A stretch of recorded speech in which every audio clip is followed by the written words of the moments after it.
Hello again, everybody. It's me, Marcus, and I review stuff. Today I'm reviewing the song, was Elephant by Jason Isbell. Getting a lot of requests for Jason Isbell, so definitely had to make some time to get to him. And that's what I'm doing today. Listen to some Jason Isbell. Comes highly requested.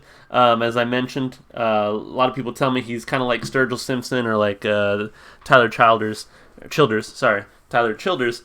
In that non-Main Street pop country, it's more of the kind of, I think somebody described it, what was it, outlaw country, I think someone used to describe it. So really looking forward to this one. I've really enjoyed the country music I've heard on my channel so far, so hopefully this holds up. Anyway, if you would like to make a request, please just leave a comment down below, and I'll be sure to get to it at some point. But hey, let's listen to it.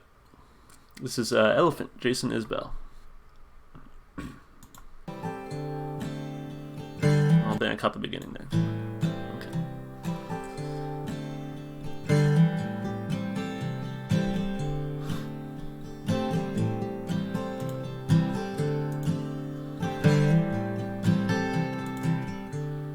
She said, Andy, you're better than your past. Winked at me and drained her glass. Cross-legged on a bar stool like nobody sits anymore. She said, Andy, you're taking me home. But I knew she planned to sleep alone. I'd carry her to bed and sweep up the hair from her floor. If I'd fucked her before she got sick, I'd never hear the end of it. She don't have the spirit for that now.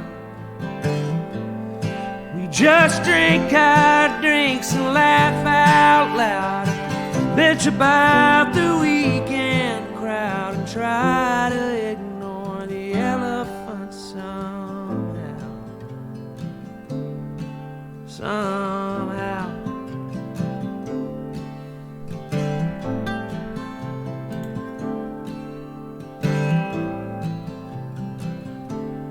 She said, Andy, you crack me up. Seagram's in a coffee cup. Sharecropper eyes and the hair almost all gone. When she was drunk, she made cancer jokes, made up her own doctor's notes. Surrounded by her family, I saw that she was dying alone. But I'd sing her classic country songs, and she'd get high and sing along. And she don't have a voice to sing with now.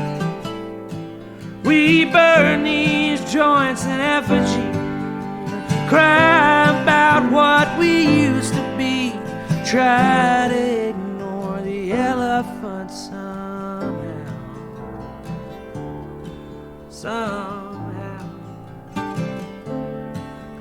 I've buried her 1,000 times, given up my place in line, but I don't give a damn about that now. There's one thing that's real clear to me: no one dies with dignity.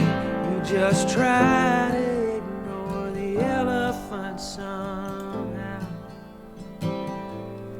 We just try to ignore the elephant somehow.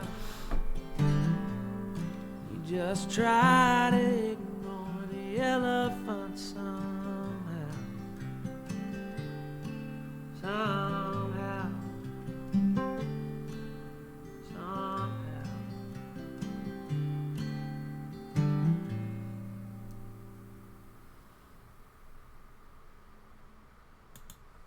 Wow, that one was powerful. That's not,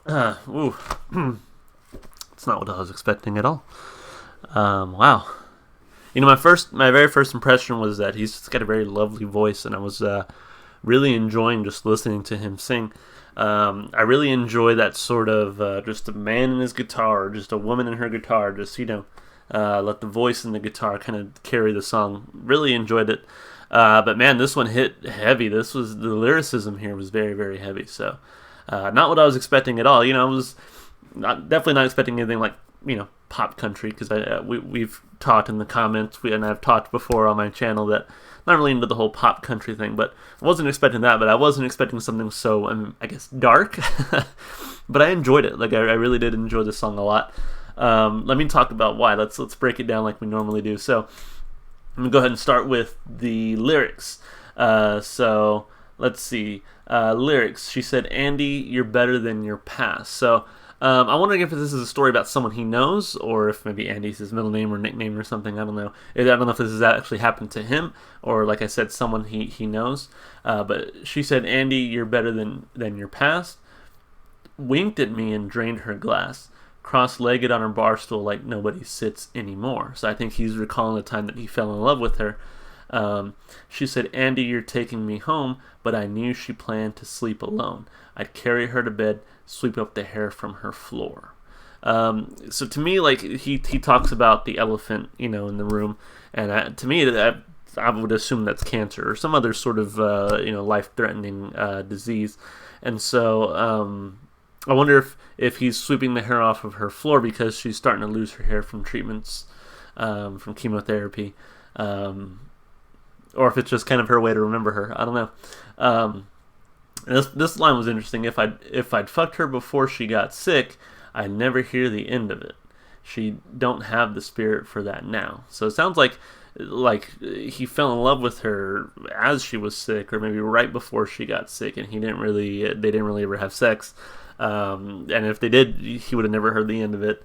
But now at this point in her development of her illness, that she doesn't have the spirit for that kind of thing.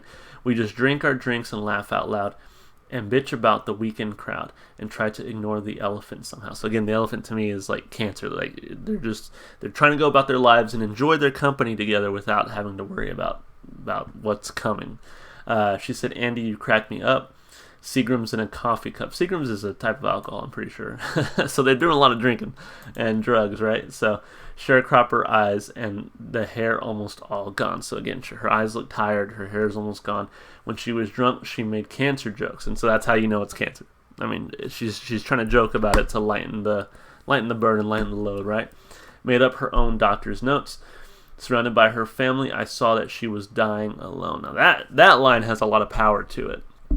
Surrounded by her family, I saw that she was dying alone. Unfortunately, we all, I guess, sort of die alone in our own sense, no matter how many friends and family are around us. But that's a tough line to swallow, honestly. But I'd sing her classic country songs, and she'd get high and sing along. She don't have a voice to sing with now. We burn these joints in effigy and cry about what we used to be, and try to ignore the elephant somehow. So, again, they smoke weed, they drink, they try to forget the impending doom, basically. And he tries to comfort her, and man, it's just like I said, it's a sad song, it's a sad situation. And so then this part just comes to a head. I've buried her 1,000 times, given up my place in line, but I don't give a damn about that now.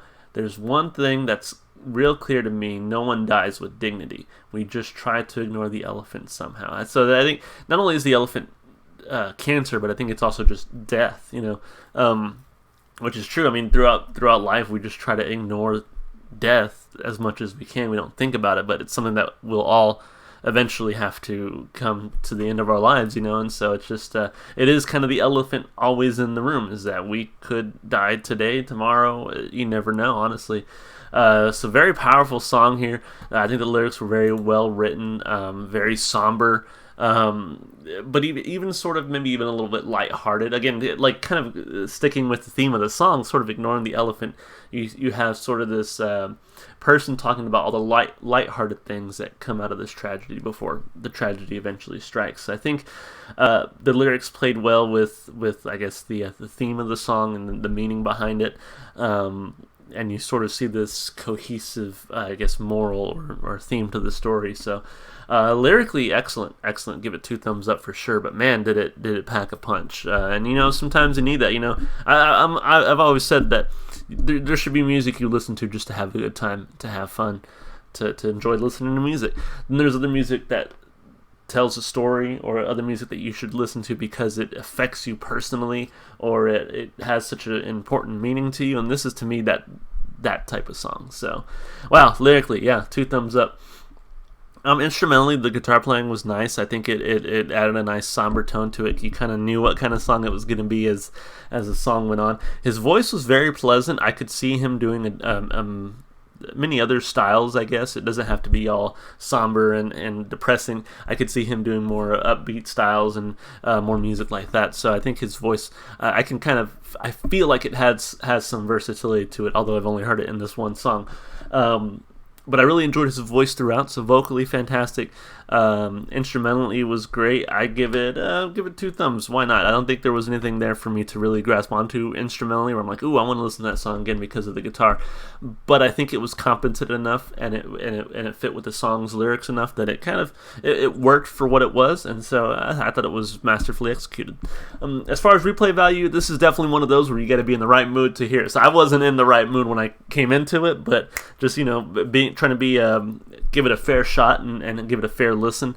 I still really enjoyed it, so I'm definitely going to put it on my playlist, I can tell you that much. But how much playtime is it going to get? Only when I'm in that certain mood, right? So I give it 1 thumb for replay value. Again, it's going on the playlist, but not for every occasion. So yeah, that's it for the video, guys. Really enjoyed this one. I'm definitely going to have to check out more from Jason Isbell. One of you recommended Relatively Easy as another good song from him, so I want to check that one out as well. But yeah, keep the requests coming, you guys. We've been talking about outlaw country and non-mainstream pop country, and I'm totally into that. So please let me know about your requests, your suggested artists there. If you enjoyed the music as much as I do, go listen to the artist. One place you can check him out is going to be in the description. I'll post a YouTube link, but you can also check him out on my Spotify playlist if he's on Spotify. I put all the songs I've listened to so far on my channel, so it's got a nice little mishmash of different type of music styles and genres. And then lastly, if you would like to support me, just all the normal stuff you do on YouTube, like and subscribe. And this is not your first day here, you know what to do. So anyway, thanks again.